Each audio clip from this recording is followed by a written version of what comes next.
Buenos días, mi nombre es Arturo Cabrera, soy médico general de la Universidad del Valle, egresado en el posgrado de Medicina del Deporte de la Universidad del Bosque. Quisiera agradecer la invitación por parte de Sinergia y la universidad para presentar este trabajo de investigación que hicimos junto con el doctor Camilo Poveda y el doctor Jaime Albarracín con jugadores de un club profesional de Colombia en la ciudad de Cali. Básicamente el título es, como ya lo había mencionado, que es la determinación de la respuesta cardiorrespiratoria frente a la hipoxia aguda en futbolistas profesionales. Entonces yo voy a tratar de… ¿Eso se oye bien? Voy a tratar de contextualizarlos en lo que hace referencia a los cambios fisiológicos que se generan con la exposición a la altura. Como ustedes saben, el fútbol pues, tiene alto impacto social, es un deporte muy practicado, muy seguido, con muchos hinchas y un sistema económico alrededor de ellos, mucha gente vive de esto, y cuando se encuentran partidos, encuentros sobre todo internacionales, donde existe la posibilidad de generar un partido en la altura, hay un gran despliegue periodístico alrededor de esto, haciendo referencia a las condiciones climáticas en las que se van a ver expuestos los jugadores en estas alturas.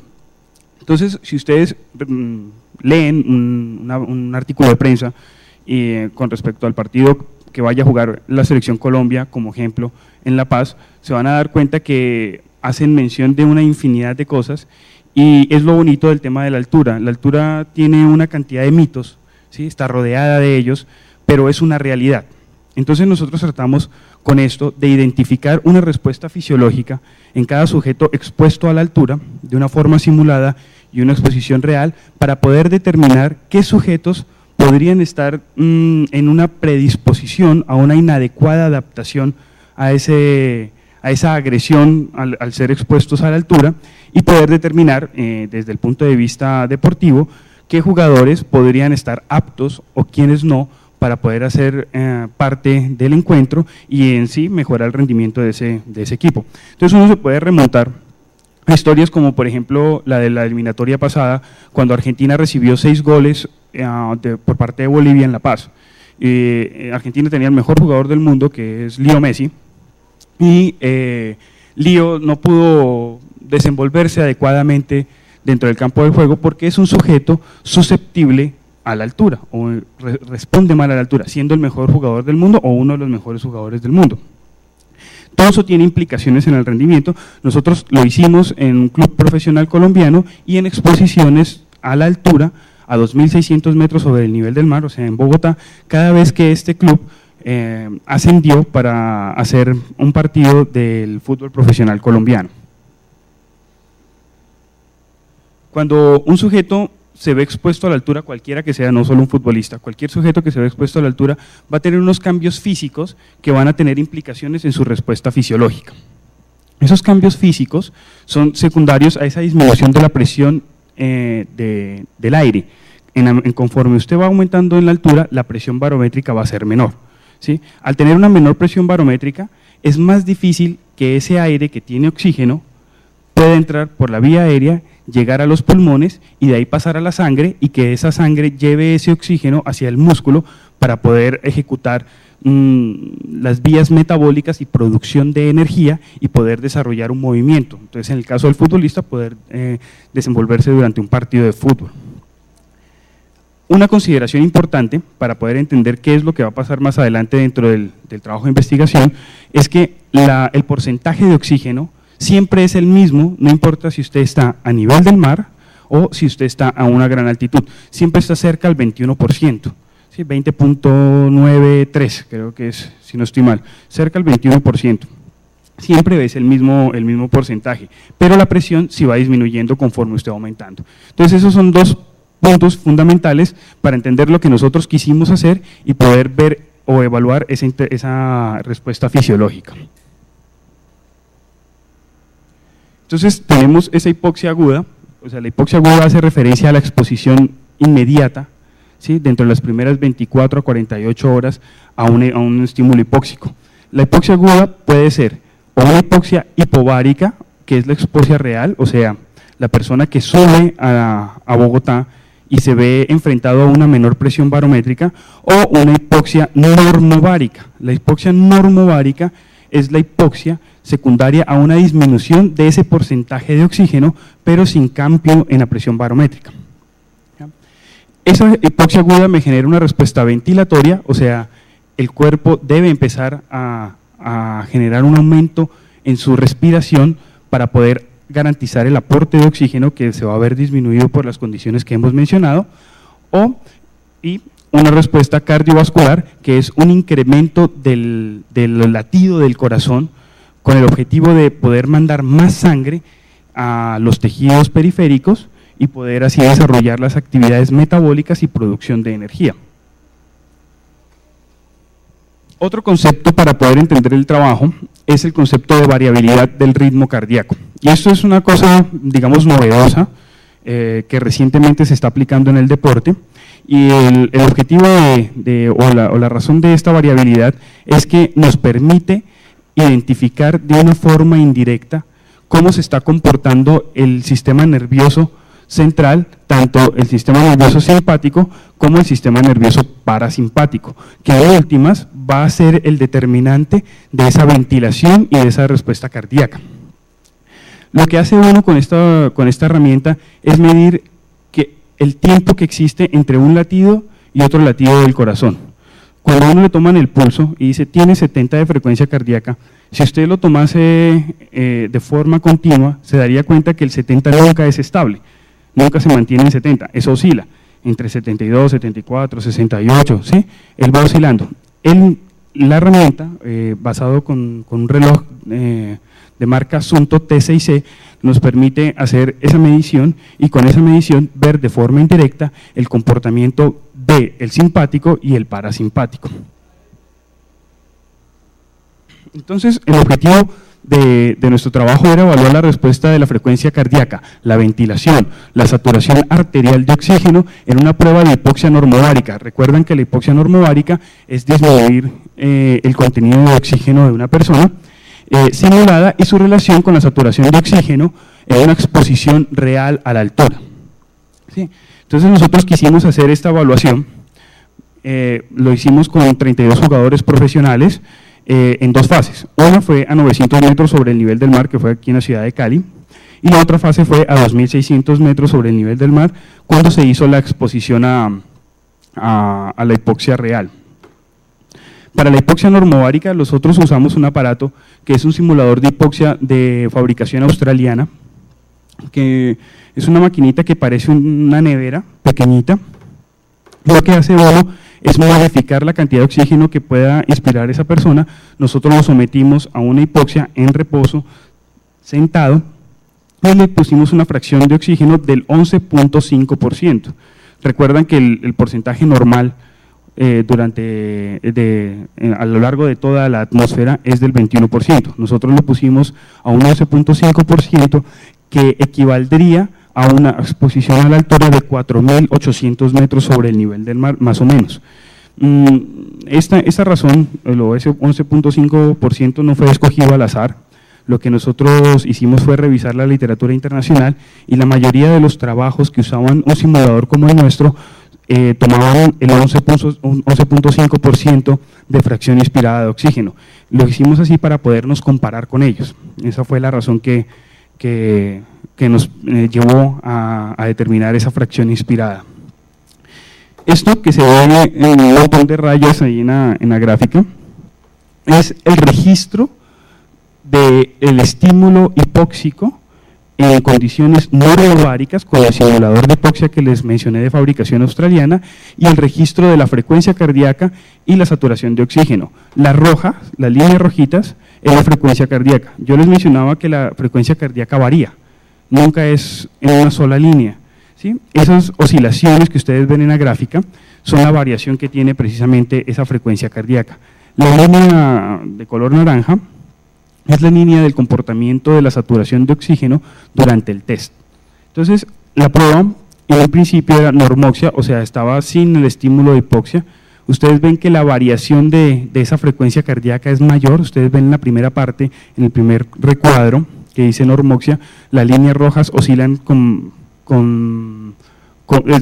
tiene una mayor oscilación. Esa mayor oscilación hace referencia a que en ese momento hay una mayor actividad parasimpática durante el reposo en un estímulo normóxico. Una vez sometemos al sujeto a hipoxia, nosotros esperábamos que llegara al 85% de saturación arterial de oxígeno. El 85% es un dato extraído de la literatura donde muestran que la mayoría de las personas que hacen una inadecuada adaptación a la altura llegan a tener saturaciones de oxígeno iguales o inferiores al 85%, y esa fue la razón que tuvimos para colocar como límite. Entonces, ustedes pueden ver que una vez empieza el estímulo de hipoxia, o sea, le quitamos oxígeno a esa persona, la variación de la frecuencia cardíaca empieza a disminuir, o sea, la línea se hace, o el margen se hace más estrecho, como ustedes ven en el segundo recuadro, y la saturación de oxígeno empieza a disminuir porque el oxígeno en sangre va a ser menor porque tengo un menor aporte de oxígeno.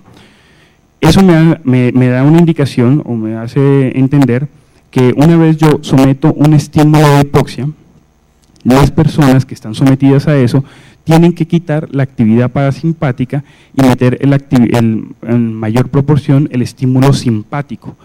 El estímulo simpático del sistema nervioso hace que las personas estén más alertas, aumente la frecuencia cardíaca, aumente la ventilación, y eso hace parte de los mecanismos adaptativos cuando un sujeto se ve sometido a una anoxia, como en este caso a la hipoxia. Cuando llega el sujeto a 85% de saturación arterial de oxígeno, nosotros retirábamos el estímulo hipóxico, seguíamos haciendo el registro de todas estas variables y veíamos el comportamiento. Entonces, claramente, a una vez se retira el estímulo hipóxico, ustedes pueden observar que en la línea naranja vuelve a aumentar, hace referencia a que hay un aumento de la saturación arterial de oxígeno que de forma indirecta nos muestra el contenido que tiene esa sangre arterial de oxígeno, y la variación de la frecuencia cardíaca empieza a recuperarse, o sea, se retira la actividad simpática y vuelve a predominar la actividad parasimpática.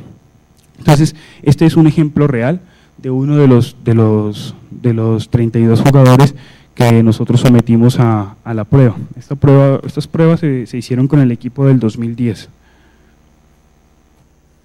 Entonces, esa con respecto a la fase 1, la fase 2 era ya la exposición real a 2.600 metros sobre el nivel del mar, o sea, en Bogotá. Medimos solamente la saturación arterial de oxígeno en reposo, después de 5 minutos de reposo en el aeropuerto en Cali, pues en el Alfonso Bonilla. Posteriormente medimos la misma saturación arterial de oxígeno una vez se haya llegado a Bogotá, después de 30 minutos de exposición a la hipoxia. Aquí habría pues un sesgo, digámoslo así, dentro del trabajo, y es que los aviones se presurizan para poder generar, poder llegar a las altitudes en las que llegan y poder hacer los desplazamientos y no producir el fenómeno de hipoxia.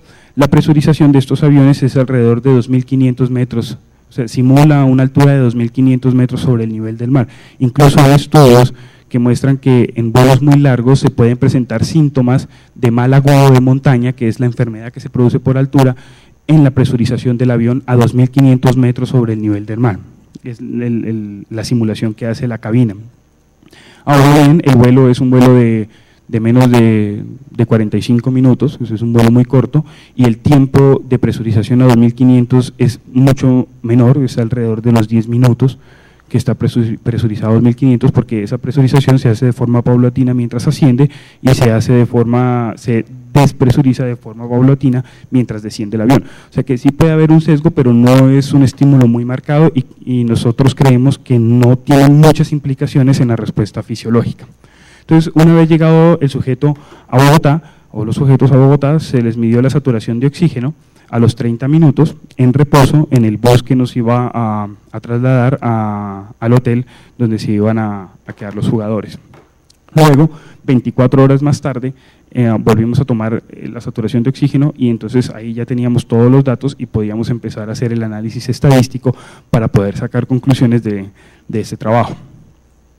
No tuvimos diferencias entre 30 minutos y 24 horas, entonces de aquí en adelante los datos de 24 horas los vamos a omitir, no los vamos a tener en cuenta dado que no hubo ninguna diferencia. Y la razón por la que solamente tomamos saturación arterial de oxígeno es desde el punto de vista metodológico. Era extraordinariamente complicado, es muy difícil poder coordinar jugadores de fútbol, son muy difíciles de manejar, sobre todo cuando hay jugadores que son estrellas, entonces eso genera algo de dificultad, y poner monitorías de variabilidad del ritmo cardíaco, que fue lo que mencionamos anteriormente, no era posible. De todos modos, el objetivo del viaje no era el estudio, sino jugar un partido de fútbol profesional que deben ganar, entonces eso genera ciertas limitaciones en el momento de hacer las evaluaciones. Hicimos tratamiento estadístico, que son medidas de tendencia central, un test student para hipoxia y normoxia, una correlaciones de Pearson y un Kaplan-Meier, que es una gráfica que habla sobre tasa de eventos, y ahorita vamos a ver que tiene que es una gráfica que muestra de forma muy clara lo que se puede observar y las diferencias que existen en el comportamiento de estos sujetos. Entonces, ¿qué encontramos nosotros? Esta es la tabla general, la edad promedio, ¿sí? 24.6 años, el peso y la talla de los jugadores. Los rangos estaban entre 18 y 35 años, la mayoría de los jugadores están entre los 24 y 25 años de edad. Aquí rápidamente encontramos cómo se comportan las variables que nosotros medimos una vez fue sometido ese sujeto a la hipoxia simulada, o sea, aquí en Cali con el simulador de hipoxia que muy amablemente nos prestó la Federación Colombiana de Fútbol. Ustedes pueden ver en la gráfica de allá, que fueron 32 jugadores, la saturación arterial de oxígeno que está en el eje de las Y, y en el eje de las X está el tiempo en segundos que el sujeto fue sometido a la hipoxia. Entonces, conforme va incrementando el tiempo de hipoxia, mayor es la desaturación de oxígeno. O sea, menor es la saturación, o sea, se desaturan más. Eso no es un hallazgo diferente a lo que ya se sabe, ¿sí? Ahí no estábamos encontrando nada nuevo. Vemos también cómo la frecuencia cardíaca se va aumentando conforme usted genera el estímulo hipóxico, tampoco es un hallazgo novedoso, ¿sí? Ya se sabía que eso iba a suceder y pues de todos modos había que mostrarlo como el comportamiento de estas dos variables. Aquí vemos los componentes de variabilidad del ritmo cardíaco. Ustedes pueden ver abajo en el eje de las X que está normoxia e hipoxia, unos en rojo y otros en verde. El rojo hace referencia, digamos, al componente simpático y el verde hace más referencia al componente parasimpático. Como pueden ver, los dos estímulos, tanto el componente del simpático como el componente parasimpático, esas dos ramas se van a ver disminuidas conforme yo incremento el estímulo hipóxico, ¿sí? Eso me muestra, o digamos que es una forma diferente de ver lo que nosotros vimos en esa gráfica, en ese tacograma que vimos inicialmente, donde las rayitas rojas oscilaban menos en el momento en que el sujeto era sometido en hipoxia. Eso tampoco es un hallazgo novedoso, ya algunos trabajos, incluso del doctor Povea, que es uno de los autores del trabajo, ya habían encontrado en otros deportistas, que eran deportistas olímpicos de hielo en Francia, donde se hicieron un estímulo similar al nuestro. Con esos resultados nosotros usamos esta gráfica, basados en unos trabajos que tienen el doctor Ratat y el doctor Richalet, que son dos médicos fisiólogos franceses que están en la referencia que ustedes pueden ver abajo en la diapositiva. Ellos, basado en esta fórmula, con los datos de ventilación y saturación de oxígeno, sacaron un índice.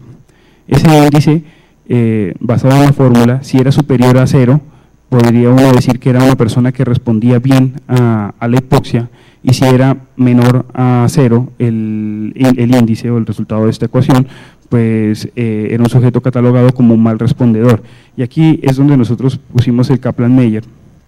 Ustedes pueden ver en las líneas rojas son los malos respondedores ventilatorios, en la línea azul los buenos respondedores ventilatorios, en el eje de las X encuentran el tiempo de segundos y en el eje de la Y el evento. ¿El evento cuál es? El momento en que retiramos el estímulo hipóxico porque llegó al 85% de saturación de oxígeno.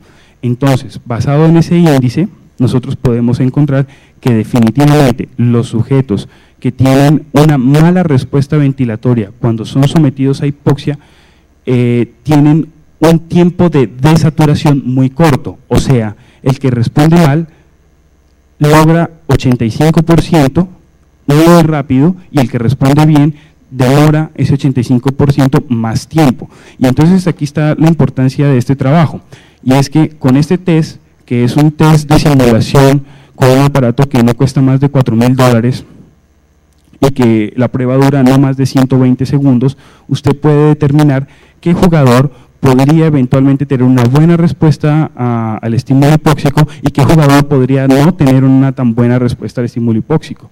Y esto sí es diferente a todos los trabajos que se han presentado, o por lo menos los que nosotros logramos revisar en la literatura hasta diciembre del año pasado, donde la gran diferencia radica en que la mayoría de los estudios hicieron un estímulo hipóxico a un tiempo determinado, ejemplo, 2 minutos, ¿sí? O 3 minutos o 5 minutos, y nosotros hicimos un tiempo variable que era en función de la saturación arterial de oxígeno.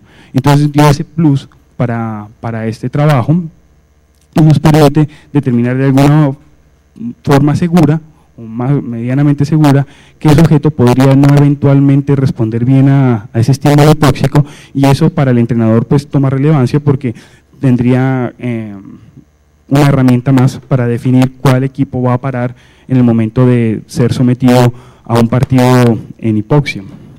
Entonces eso creo el hallazgo más relevante de este trabajo. Aquí vemos una correlación que nos muestra en el eje de las X el tiempo en segundos y la actividad parasimpática en el eje de las Y. Y ustedes pueden ver que conforme va aumentando el estímulo hipóxico, pues la actividad parasimpática va disminuyendo. Ahí están la correlación y la P, que es significativa con esa fórmula que ustedes ven ahí en los 32 jugadores.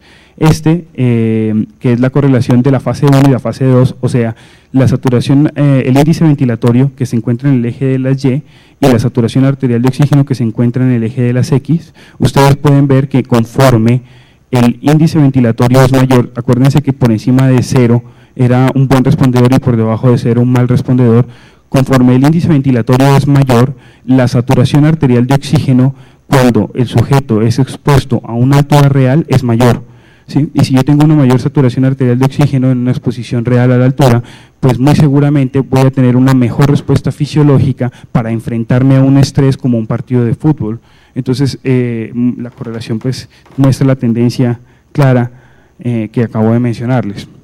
Entonces, ¿qué discutimos nosotros? Nosotros vimos que efectivamente la frecuencia cardíaca, la saturación arterial de oxígeno y la ventilación de estos sujetos que fueron sometidos a 11.5% de fracción de oxígeno, pues tenían una respuesta ya descrita con un incremento de la frecuencia cardíaca, una disminución de la saturación y un incremento de la ventilación, que está acorde con las publicaciones internacionales del doctor Povea, Ciola, Richalet y Ratat en los años que están descritos en la diapositiva, con trabajos que hicieron estímulos hipóxicos muy parecidos al nuestro, aunque con la diferencia que ellos hicieron un tiempo puntual o un tiempo definido para cada uno de los sujetos, que era en este caso 5 minutos.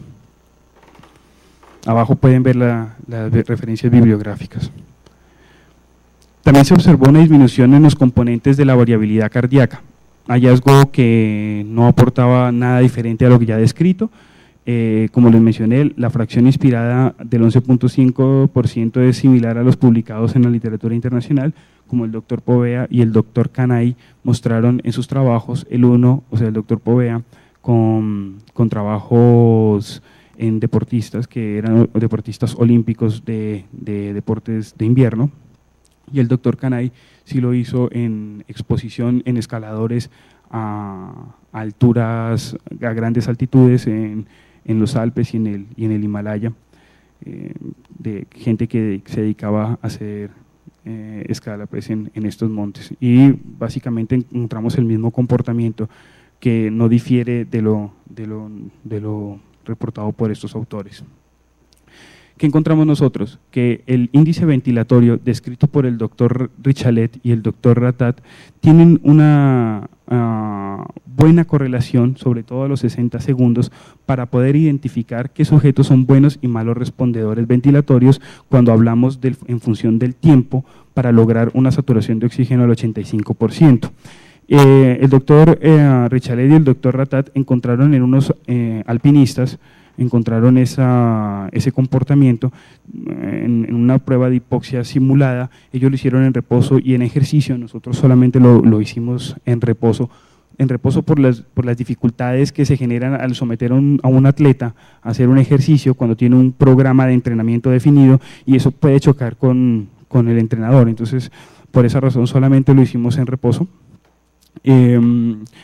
Encontramos el mismo comportamiento. Muy seguramente si lo sometemos a un ejercicio dentro del estímulo hipóxico habríamos encontrado una respuesta similar a la que encontraron estos autores, y está acorde a lo ya descrito. Encontramos que había una disminución de la saturación arterial de oxígeno en las personas cuando se miden en Cali y cuando se miden en Bogotá a 2.600 metros sobre el nivel del mar. Eso no tiene mayor diferencia, pero lo que sí encontramos es que los sujetos que estaban catalogados como malos respondedores ventilatorios, ¿sí? El 75% de los sujetos catalogados como malos respondedores ventilatorios fueron los sujetos que mayor o menores niveles de saturación de oxígeno tenían cuando se vota en los primeros 30 minutos. Y el doctor Burchett, en un trabajo en el 2004, y el doctor Kawamura, que lo hizo en el 2006 con escaladores, encontró que los niveles de saturación arterial de oxígeno menores, cuando se expone a cuando hay una exposición después de 30 minutos a la altura, son predictores de hacer una enfermedad o un mal agudo de montaña, lo que le llaman el soroche. Entonces, si una persona hace soroche y es deportista, pues muy seguramente va a tener implicaciones en su rendimiento. Y nosotros encontramos eso, que podemos predecir en un 75% la posibilidad de que estos sujetos que fueron sometidos en hipoxia simulada vayan a tener una inadecuada respuesta a la hipoxia real. Y es un hallazgo pues que tiene gran relevancia en el momento de tomar decisiones en el alto rendimiento.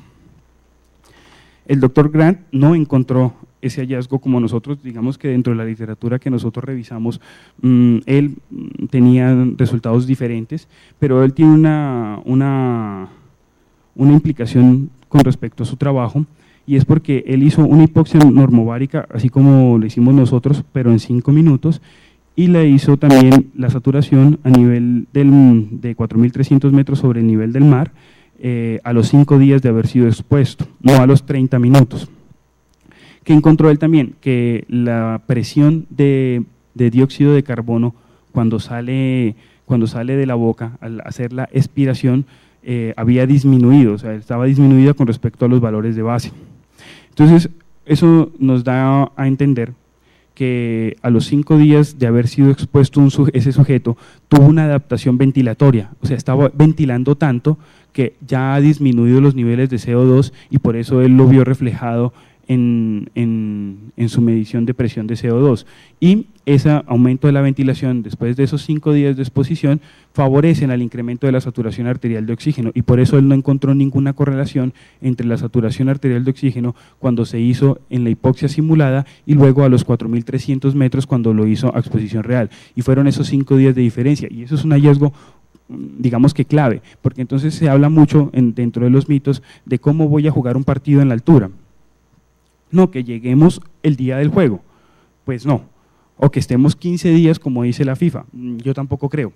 La idea o digamos que el tiempo límite o fundamental para poder hacer una adaptación ventilatoria que me permita responder bien a ese estímulo hipóxico sería los 5 días. Y hay otros trabajos donde lo muestra, y la doctora Laura Forero, que no la tengo referenciada aquí, que estudió conmigo, hizo un trabajo en patinadores también en hipoxia, y encontró que las personas en el Mundial de Guarne de patinaje hace 2 años, y encontró que los campeones tenían un periodo de adaptación ventilatoria de al menos 4 días, ¿sí? Y el perfil de esa variabilidad cardíaca que yo les mostré, que ella también midió, se modificó con esos 4 días. O sea que uno creería, o sea, si yo estuviera a cargo de la interpretación de cómo vamos a adaptarnos a un partido en altura, pues, y tengo la oportunidad de hacerlo, pues yo subo a un equipo 4 días, 4 a 5 días, y ese sería el tiempo de adaptación para poder, digamos que llevar al partido con una adaptación ventilatoria que me permita desenvolverme mejor fisiológicamente, y además en esos 5 días yo tengo la capacidad de interpretar qué jugadores fueron adecuados o inadecuados en cuanto a su adaptación y poder incluirlos o excluirlos de acuerdo a ese comportamiento. Entonces serían como 4 días, me parece a mí, y ese es otro de los muchos mitos que tiene la altura en cuanto a asociación con el deporte. En conclusión, encontramos que hay cambios significativos de todas estas variables que ya mencionamos, que el índice ventilatorio calculado con la fórmula del doctor Richalet y el doctor Ratat podría ayudarnos a nosotros a identificar qué sujetos son buenos o malos respondedores ventilatorios cuando hacemos una simulación a baja altitud en función del tiempo cuando se logra una saturación arterial de oxígeno de 85%. Que las personas que son más parasimpáticas, las personas que tienen el componente HF, o sea, de la variabilidad cardíaca, o sea, que son más parasimpáticas, responden menos a la altura, y eso tiene también implicaciones no solo en fútbol, sino en muchos otros deportes, sobre todo los deportes que son de fondo, ¿sí? Deportes de larga duración. Esa gente tiene un componente parasimpático muy alto que hace parte de la adaptación a su entrenamiento. Entonces, si yo tengo esas personas que son muy entrenadas de fondo y que tienen mucha actividad parasimpática, muy seguramente me van a responder mal o muy mal a un estímulo hipóxico o a una competencia, a un evento deportivo en la altura. Entonces eso también nos podría ser otra herramienta que nos podría permitir esa selección de deportistas en caso tal de ir a participar buscando una mejora del rendimiento o hacer una intervención para modificar ese perfil autonómico, ya sea con ejercicio o incluso con estímulos hipóxicos, y poder cambiar ese perfil autonómico para que en el momento de que llegue la competencia, ese sujeto pueda desenvolverse en ese evento de una mejor manera. Lo hicimos con un patinador, pues no digo el nombre de ese patinador, que es colombiano, no compite para Colombia, y en el Mundial de Warne nosotros lo sometimos a unos estímulos con este mismo aparato de forma intermitente, 5 minutos de hipoxia, normoxia, 5 minutos de hipoxia, 3 minutos de normoxia, lo sometimos por 30 minutos durante 2 semanas previo al evento, y él tenía una actividad parasimpática muy alta al principio, y finalizando el estímulo hipóxico encontramos que la actividad parasimpática era más baja y la actividad simpática había aumentado, que podría decirse es como la puesta a punto para un deportista en el momento de hacer una competencia. Entonces lo hicimos justo para que coincida ese cambio de ese perfil autonómico con el evento deportivo, y afortunadamente para todos y para mí, él salió campeón del mundo. Entonces eso fue una cosa muy buena con este tipo de intervenciones que son experimentales, tienen poca evidencia, pero a nosotros nos dio resultado. Y podemos encontrar pues que efectivamente la saturación arterial de oxígeno es una herramienta útil para identificar qué sujetos pueden o no pueden responder a la altura. Es muy barata, un pulsoxímetro no cuesta más de $25 o $30 y colocarlo pues no duele. Se le pone en el dedo y es muy fácil de monitorizar, entonces también podría permitirnos hacer una buena selección de estos talentos. Quería mencionarles con respecto a estos tipos de investigaciones, nosotros estamos trabajando en otra investigación que es más desde el punto de vista estadístico, ¿sí? Tomamos alrededor de 1.300 partidos jugados desde el 2000 hasta el 2010 en Sudamérica en la Copa Libertadores, teniendo en cuenta varias variables: el sitio de donde es originario el equipo, que tiene que jugar de visitante, el sitio donde es originario el equipo que juega de local, ¿sí? El rendimiento de ese equipo en esos últimos 10 años y la cantidad de goles marcados y en qué cuarto de tiempo se marcaron esos goles durante esos 1.300 partidos en estos 10 torneos. ¿Qué encontramos nosotros? Encontramos unos hallazgos que no esperábamos encontrar, pero que tienen un fundamento fisiológico, por lo menos desde el punto de vista teórico, interesante. Y es que definitivamente el subir a jugar, entre mayor sea la distancia o mayor sea la diferencia, si yo juego a nivel del mar y tengo que subir a una mayor altitud, digamos, comparemos 2.600 metros o 4.500 en La Paz, Es más difícil jugar en La Paz que jugar en Bogotá. Pues eso no es muy diferente a lo que se viene diciendo, incluso lo pueden encontrar en un artículo de un periódico cualquiera, eso no tiene mayor misterio. Lo que sí nos llamó mucho la atención es que la probabilidad de ganar por parte del local, cuando ese local es de gran altitud y tiene que recibir un equipo de abajo sin importar cuál sea el rendimiento, ejemplo, Bolívar de La Paz, que es un mal equipo, con respecto a Boca Junior o River Plate, que estaban bien clasificados dentro del torneo, las probabilidades de ganar estaban alrededor del 65%, 65% de probabilidad de ganar por parte del equipo de altura, ¿sí?